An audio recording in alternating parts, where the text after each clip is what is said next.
गठबंधन टूटा है, दिल अलग नहीं हुए।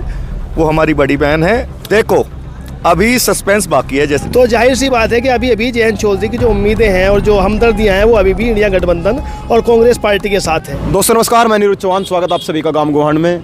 जैसा कि आप सब जानते हैं, कैराना लोकसभा पर समाजवादी पार्टी ने अपने प्रत्याशी को उतार दिया है। 24 के चुनाव में खलबली मच चुकी है और अभी तक भारतीय जनता पार्टी, कांग्रेस, समाजवादी पार्टी के साथ बसपा ने अभी तक किसी को प्रत्याशी नहीं बनाया है। यहाँ अभी हम शामली में हैं और हमारे साथ में कुछ युवा मौजूद हैं, उनसे बात करेंगे क्या लगता है, किस तरीके से देख रहे हैं। सबसे पहले वकील साहब से जानते हैं, वकील साहब को क्या लगता है। थोड़ा सी दादा जी, वकील साहब लाइट का थोड़ा प्रॉब्लम हो जाएगा। समाजवादी पार्टी ने अपने प्रत्याशी को उतार दिया है, किस तरीके से देखते हैं इकरा हसन को, कितनी मजबूती से आप देखते हैं। हालांकि जयंत चौधरी जी अभी लगभग गठबंधन छोड़ चुके हैं, ऑफिशियली स्टेटमेंट नहीं आया, क्या लगता है आपको? देखिए, जयंत चौधरी जी ने गठबंधन का अभी कोई स्टेट उनका ऑफिशियल ट्वीट नहीं आया और दूसरा अभी उन्होंने कहा है कि हमारे भी पत्ते दरवाजे बंद हुए हैं। दूसरी बात, आपको इस गठबंधन में मैं ये मानता हूँ, आशा की एक उम्मीद, इंडिया गठबंधन जयंत चौधरी ने जो भी नाराज़गी जाहिर या जो भी अभी की है, जो भी सूत्रों से ज्ञात हुआ है, वो सिर्फ अखिलेश यादव से उनको नाराज़गी है। और जो गठबंधन के नेता हैं माननीय राहुल गांधी जी, उनसे उन्होंने अभी तक एक शब्द नहीं कहा इंडिया गठबंधन के अगेंस्ट।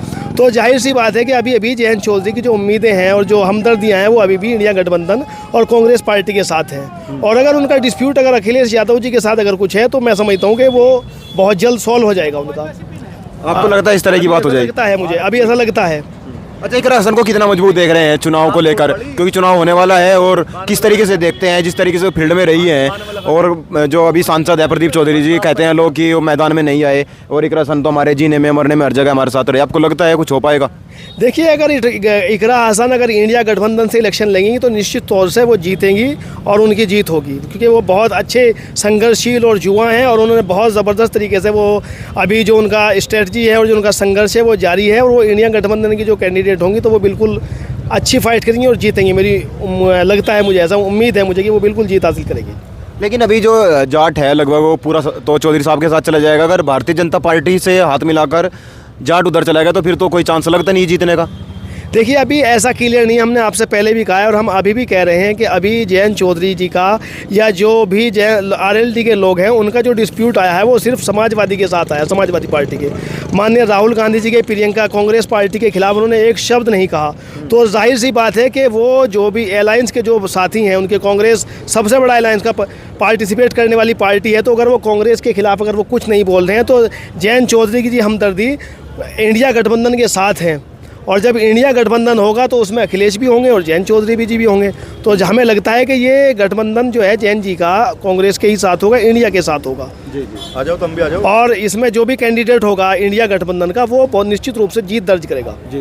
नीरवाल साहब, आपको क्या लगता है, किस तरीके से देखते हैं? चुनाव सर पे आगे हैं और ऐसे में चौधरी साहब का बीजेपी से हाथ मिलाना क्या ठीक रहेगा? देखो, जैसे अभी हमारे शरद भाई पूछ रहे थे, मैंने बताया है ये क्षेत्र किसान मजदूर का क्षेत्र है और यहाँ पे जो किसान मजदूर की लड़ाई उठाएगा उन्हीं को हम सपोर्ट करेंगे।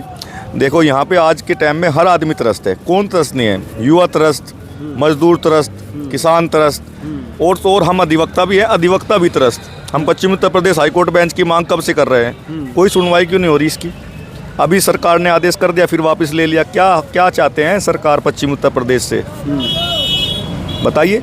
अरे हमें अलग प्रदेश दे दो या हमारा पश्चिम उत्तर प्रदेश की हाईकोर्ट बेंच दे दो।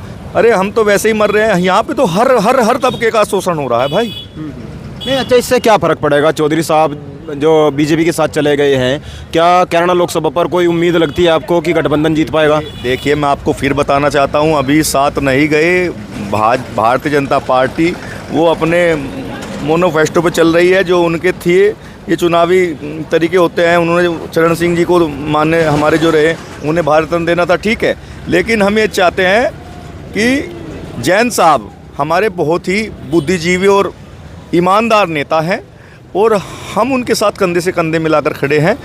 देखिए, जैसे भी उनका आदेश होगा हम कंधे से कंधे मिला के उन्हीं के आदेशों का पालन करेंगे। और रही बात बहन इकरा हसन की, वो भी अब तक गठबंधन में थी, अब अलग अलग हो गए हैं। गठबंधन टूटा है, दिल नहीं टूटे। मैं आपको बता देना चाहता हूं आपके चैनल के माध्यम से, गठबंधन टूटा है, दिल अलग नहीं हुए। वो हमारी बड़ी बहन है, हमारे साथ ही। तो भाई किसके साथ जाएंगे? चौधरी साहब के साथ जाएंगे या बहन के साथ जाएंगे? देखो, अभी सस्पेंस बाकी है, जैसे मैंने शरद भाई को भी बताया था, सस्पेंस बाकी है, पत्ते अभी नहीं खुले हैं, धीरे धीरे पत्ते खुलेंगे। समय बदलता है और परिवर्तन ही संसार का नियम है।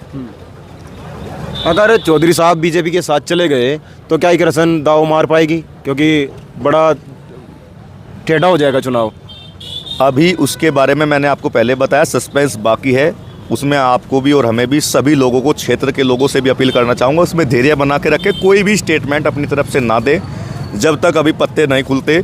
अभी धैर्य बनाना बहुत ज़रूरी है। अच्छा, जो अगर चौधरी साहब बीजेपी के साथ चले जाते हैं तो क्या जो किसानों के मुद्दे थे, मजदूरों के मुद्दे थे और खासकर अग्निवीर का इतना बड़ा मुद्दा था, वो सब समाप्त हो जाएंगे तुरंत? देखिए, मैंने आपको पहले बताया, माननीय जैन साहब बहुत ही बुद्धिजीवी हैं और जितने तमाम मुद्दे आपने बताए हैं, ये तमाम मुद्दे जैन साहब, उन पर ही चर्चा चल रही है। उनकी चर्चा चलने के बाद अगर वे एक्सेप्ट होते हैं तो आगे बढ़ेंगे। जहाँ तक मेरा विचार है, उन बातों पर ही, क्योंकि अभी हमारे नरेश टिकैत जी जो हमारे अध्यक्ष हैं टिकैत यूनियन के, उन्होंने भी बताया कि जैन साहब बहुत बुद्धिजीवी हैं। अगर वो चाहते हैं कि किसानों का भला हो, मजदूरों का भला हो और जो हमारे तमाम मुद्दे हैं वो सरकार से मनवाएं, सरकार से मनवा लो। अगर आप नहीं मनवा सकते तो यू टर्न कर लो। तो अभी उन पर चर्चा चल रही है। चलो, बहुत बहुत धन्यवाद। और क्योंकि चुनाव नज़दीक है और बिसातें बछाई जा रही हैं, चुनाव को लेकर चर्चाएं हो रही हैं और ख़ासकर जो देश का बड़ा मीडिया है केवल हिंदू मुस्लिम की बात कर रहा है। अब ऐसे में क्या होता है, आप जुड़े रहे गांव गोहान के साथ, हम आपको क्षेत्र की खबरें दिखाते रहेंगे। जय हिंद, जय भारत।